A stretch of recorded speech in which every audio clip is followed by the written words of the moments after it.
In your note-taking guide, go to the percent yield I do, where it says what's the percent yield if 68.3 grams of ethyl acetate should be produced. So that's your theoretical yield. So theoretically, that's how much you should get. And 43.9 grams is recovered. So that's what you actually got. So the formula for percent yield is actual.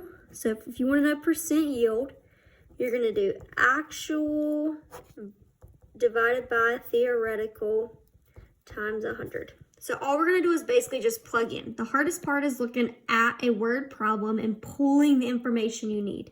So our actual yield is 43.9 grams. And our theoretical yield, what we should have gotten was 68.3 grams. And then we multiply all that times 100.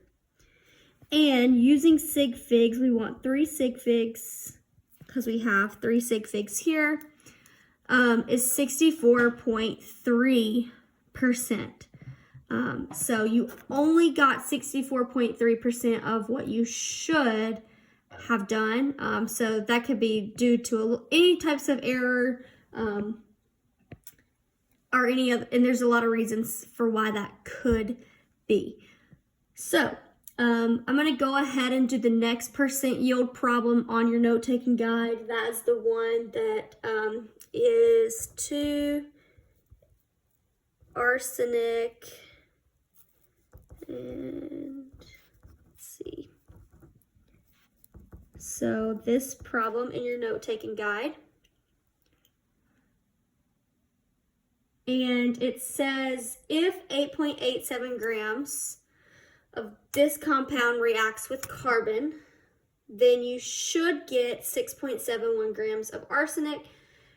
But if only 5.33 grams of arsenic is actually produced, what's the percent yield? So what we're going to do is we're going to take and say, okay, our actual yield is 5.33 grams.